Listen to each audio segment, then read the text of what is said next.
সেকালে যখন ট্রেন ছিল না, বাস ছিল না, তখন লোকে প্রাণের মায়া ত্যাগ করেই দলবদ্ধ হয়ে পায়ে হেঁটে দূরদেশে যাত্রা করত।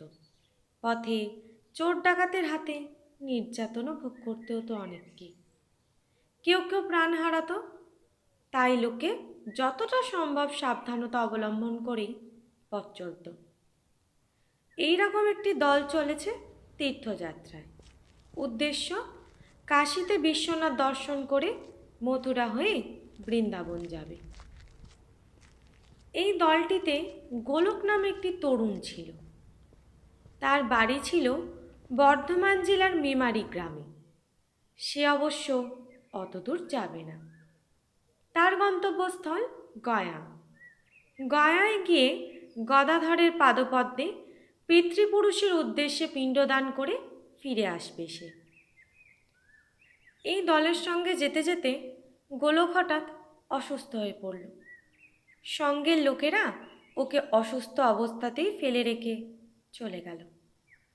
যাবার আগে বলে গেল, আমরা পাশের গ্রামে তোমার জন্য কাল সকাল পর্যন্ত অপেক্ষা করব। আশা করি এর মধ্যে তুমি আমাদের ধরে ফেলতে পারবে। গোলক আচ্ছা বলে একটি গাছতলায় গাছের গুঁড়িতে ঠেস দিয়ে শুয়ে পড়ল। ওর অসুস্থতার কারণ অবশ্য অন্য কিছুই নয়, শুধু পথশ্রমে এবং রোদে ঘুরে ভীষণ গাঢ় মাথা গুলোচ্ছিল। চোখে মুখে জাল পড়ে আসছিল। দলটির সঙ্গে পায়ে হেঁটে এগোনোর মতো সমস্ত শক্তি হারিয়ে ফেলেছিল সে। যাই হোক, ক্লান্ত অবসন্ন দেহে গাছতলায় শুয়ে পড়তেই গভীর ঘুমে ঘুমিয়ে পড়ল গোলক।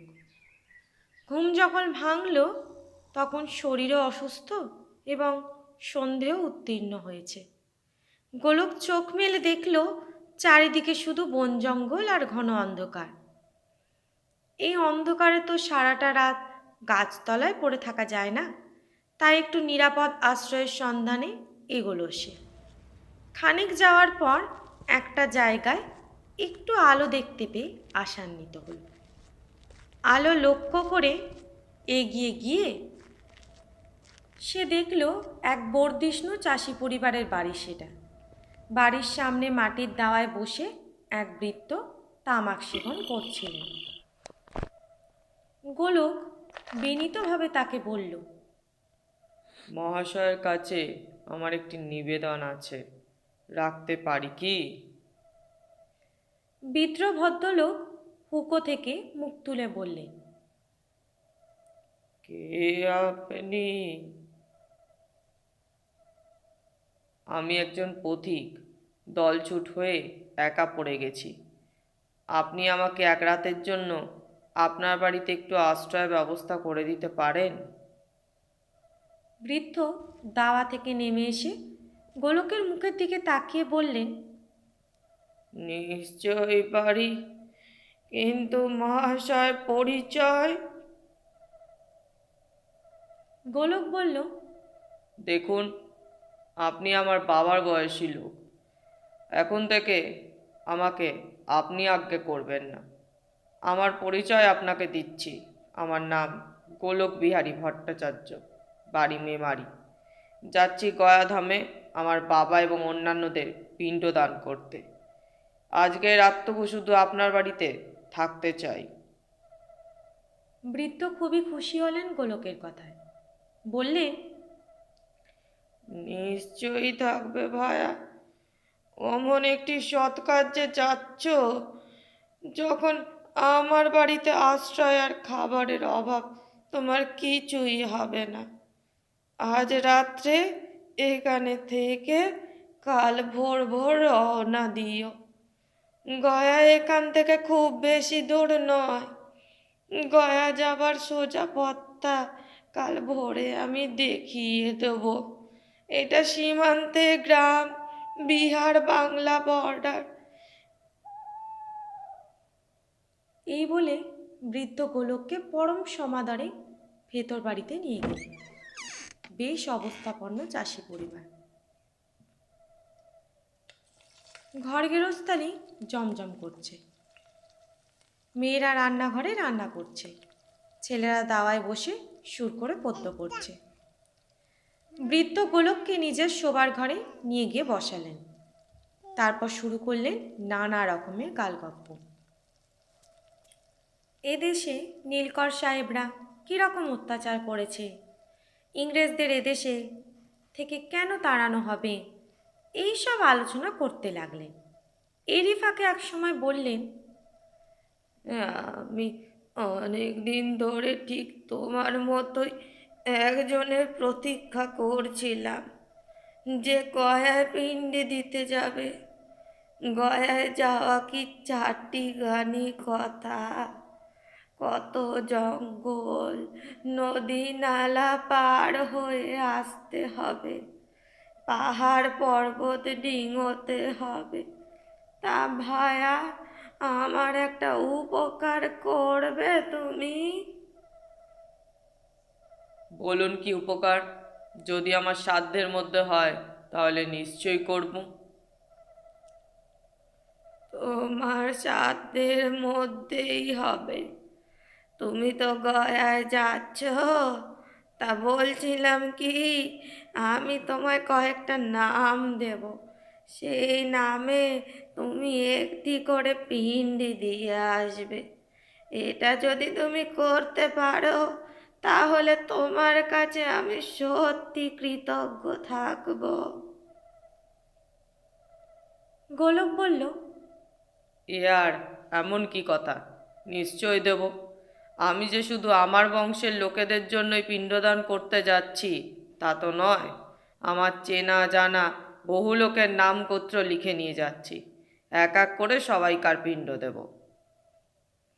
তোমার ভালো হোক, তবে তুমি কিন্তু আমার অনুরোধটাও রক্ষা করবার চেষ্টা করো, কেমন? এ কথা আপনাকে আর দ্বিতীয়বার বলতে হবে না। আপনি এক্ষুনি একটা কাগজ বার করে কার কার পিণ্ডদান করতে হবে লিখে দিন। বৃদ্ধ তো আনন্দে রাতিশয্যে ঘর থেকে বেরিয়ে গিয়ে জোর গলায় বলতে লাগলেন, শোনো শোনো, তোমাদের সবাইকেই বলছি, আমাদের বাড়িতে আজ যিনি অতিথি হয়ে এসেছেন তার যেন কোনো রকম অসুবিধে না হয়। এখানে খুব ভালো করে এনার পরিচর্যা, খাওয়া দাওয়ার ব্যবস্থা করো। ইনি গয়ায় যাচ্ছেন পিণ্ডি দিতে, আমাকে কথা দিয়েছেন আমি যে যে নাম লিখে দেব উনি সেই সেই নামের একটি করে পিণ্ডিও দিয়ে আসবেন। তাই নাকি? হ্যাঁ। বলার সঙ্গে সঙ্গেই বাড়ি শুদ্ধ লোক সবাই দরজার কাছে এসে হুমড়ি খেয়ে গোলককে দেখতে লাগলো। অতগুলো মানুষের জোড়া জোড়া দৃষ্টির সামনে খুবই অস্বস্তি হতে লাগলো গোলকে। বৃদ্ধ সেটা বুঝতে পেরে ধমক ধমক দিয়ে তাড়ালেন সবাইকে। বললেন, এ কি অসভ্যতা করছো তোমরা? উনি তো কথা দিয়েছেন আমাকে, অমন হুমড়ি খেয়ে পড়বার কি আছে? যাও, যে যার কাজে যাও। বলে সবাইকে হটিয়ে দিয়ে আবার খোশ গল্পে মেতে উঠলেন দুজনে। গোলক বলল, কই নামগুলো লিখে দিন।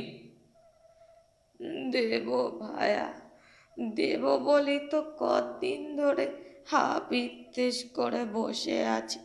আগে খাওয়া দাওয়া হোক, তারপর মাথা ঠান্ডা করে সব কিছু করা যাবে। এমন সময় এক গলা ঘোমটা দিয়ে সম্ভবত বৃদ্ধের পুত্রবধূ দোরগোড়ায় এসে বলল, ওনার ঠাঁই হয়ে গেছে বাবা, আসতে বলুন। বৃদ্ধ বললেন, হয়েছে? কোথায় দিলে, দালানে? হ্যাঁ। বৃদ্ধা গোলককে দালানে এনে বসালেন। সত্যিকারের ভদ্র পরিবার হলে যা হয়, সকলের সে কি সুমধুর আতিথেয়তা। ভাত ডাল ভাজা মাছের কালিয়া কোনো কিছুই বাদ নেই। এরপর একজন বড় একটি বর্গি থালায় মস্ত একটি মাছের মুড়ো এনে পাতের কাছে রাখল। মুড়োর বহর দেখে গোলকের চোখ কপালে উঠে গেল। বৃদ্ধ বললেন, এ আমার পুকুরের মাছ ভায়া, আমার বড় ছেলে ধরেছে। গোলক বলল, কিন্তু এত সব আয়োজন আমি খেতে পারবো কেন? খুব পারবে, বেশ ভালো করে পেট ভরে খাও। কবে বাড়ি থেকে বেরিয়েছো, কবে পৌঁছবে তার কি ঠিক আছে? গোলক মাথা হেঁট করে খেয়ে যেতে লাগলো। বৃদ্ধ সেই অবসরে কাগজ কলম নিয়ে বসলেন। অনেক ভেবেচিন্তে একটি নামের তালিকা তৈরি করে ফেললেন। তারপর খাওয়া দাওয়ার পর গোলক যখন বিছানায় শুতে এলো, বৃদ্ধ তখন তালিকাটি দেখালেন গোলককে। মোট 12 জনের নাম আছে তাতে। এর মধ্যে একটি নাম কৃষ্ণকান্ত ভাদুরী। বৃদ্ধ বললেন, তুমি তো পিণ্ডি দেবে, তবে বায়া হুঁশ রেখো, এই নামটি যেন কোনো রকমে বাদ না পড়ে, কেমন? গোলক বলল, না না, বাদ পড়বে কেন? কোনো নামই বাদ পড়বে না। কাগজটি যথাস্থানে রেখে গোলক শুয়ে পড়ল। বৃদ্ধ একপাশে শুলেন। মাটির ঘর, খড়ের চালা। সারাদিনের হাঁটার পরিশ্রমে ক্লান্ত গোলক পরিতৃপ্ত আহারের ফলে শোয়া মাত্রই ঘুমিয়ে পড়ল। ঘুম ভাঙল বৃদ্ধের ডাকে। তখন শেষ রাত। বৃদ্ধ বললেন, ভায়া ভায়া, এবার উঠে পড়ো, রাত শেষ হয়ে আসছে, অনেক দূরের পথ যেতে হবে তোমাকে। গোলক উঠে পড়ল। তারপর মুখ হাত ধুয়ে যাওয়ার জন্য তৈরি হলো। বৃদ্ধ বললেন, তাহলে ভায়া, যা বললাম মনে আছে তো? ওই নামটা যেন কোনো রকমে বাদ না পড়ে। তবে তোমাকে দিও, আমি এমনিতে কাজ করাবো না। তুমি পিণ্ড দিয়ে ফিরে এলে আমি তোমাকে যা দেব তা তুমি কখনো কল্পনাও করতে পারবে না। কিন্তু ভায়া, একটি কথা, ওই কৃষ্ণকান্ত ভাদুরী যেন বাদ না যায়। গোলক বলল, আচ্ছা, একটা কথা জিজ্ঞেস করব আপনাকে? করো। আমি তো আপনাকে বারবার বলছি কোনো নামই বাদ পড়বে না, তা সত্ত্বেও আপনি বিশেষভাবে ওই নামটির ওপরই জোর দিচ্ছেন কেন? বৃদ্ধ একটু চুপ করে থেকে বললেন, ওটা আমার নাম। গোলকের চোখ তখন কপালে উঠে গেছে। তার মানে? তাহলে তোমাকে সত্যি কথাটা খুলে বলি। এই যে তুমি এখানে এসে যাদের যাদের দেখলে, এরা সবাই আমার পরিজন, কিন্তু এরা সবাই মৃত, এমনকি আমিও। কলেরার মড়কে যেবার গ্রাম উজাড় হয়ে যাওয়ায় আমরা সবাই মরে ভূত হয়ে গেছি। আর এই ভাই, তোমাকে আমার একান্ত অনুরোধ, তুমি গদাধরের পাতপত্রে আমাদের নামের পিণ্ডিটা দিয়ে এসো, তাহলে আমরা সবাই উদ্ধার হয়ে যাব। গোলক ভয় ভয় বলল, আমি তাহলে রওনা হই এবার। হ্যাঁ, চলো, তোমাকে সোজা রাস্তা একটা দেখিয়ে দিই। এই বলে বৃদ্ধ বাড়ির বাড়ি নিয়ে এলো গোলককে। এসে বললেন, আর হ্যাঁ, এই যে ওখানে বেল গাছটা দেখছো, ওই বেল গাছের নিচে আমাদের পিতৃপুরুষের 10 গড়া সোনার মোহর পোতা আছে। বাড়ি যাওয়ার সময় ওই মোহরগুলি তুমি নিয়ে যেও। তবে একটা কথা, যদি দেখো ওই বেল গাছটা শেকড় শুদ্ধ উপড়ে পড়েছে, তবেই জানবে আমরা উদ্ধার হয়েছি, এবং ওই মোহরে তুমি হাত দেবে। নচেৎ যদি দিনে মানে আসো, আমার জন্য সন্ধে পর্যন্ত অপেক্ষা করবে, কেমন? গোলক বলল, আচ্ছা, বলে বৃদ্ধের নির্দেশিত পথে রওনা হলো। বৃদ্ধ বললেন, এমনিতে গয়া এখান থেকে 7 দিনের পথ, তবে আমার প্রভাবে এই পথে গেলে কাল সকালেই পৌঁছে যাবে। গোলক সেই পথে অগ্রসর হলো। যথানিয়মে গয়ায় গিয়ে নিষ্ঠার সঙ্গে সকলের পিণ্ড দান করল গোলক। বিশেষ করে বৃদ্ধের অনুরোধে তার পিণ্ডটাই ভালো করে দিল। তারপর মোহরের লোভে আবার এসে উপস্থিত হলো সেইখানে। তখন ভর্তি দুপুরবেলা। রাতের অন্ধকারে বৃদ্ধের যে বাড়িটি সে দেখেছিল, সেই বাড়িটি এখন কেবল ধ্বংসস্তূপ হয়ে পড়ে আছে। কিন্তু এ কি, বেলগাছ ওপড়ায়নি কেন? তাহলে কি ওরা উদ্ধার হয়নি? বৃদ্ধের কথা মতো গোলক সন্ধে পর্যন্ত অপেক্ষা করতে লাগলো। সন্ধ্যের পরই বৃদ্ধের আবছা শরীর ফুটে উঠল। সেই ভাঙা বাড়ির ভেতর থেকে বৃদ্ধ বেরিয়ে এসে বললেন, তোমাকে ধন্যবাদ ভায়া, আমার বংশের সবাই উদ্ধার হয়ে গেছে, একমাত্র আমি ছাড়া। গোলক বলল, কেন? আপনার পিণ্ড তো আমি বেশ যত্ন করে খুব ভালোভাবেই দিয়েছি। তা দিয়েছ, তবে কি জানো, আমি অত্যন্ত খুঁতখুঁতে লোক।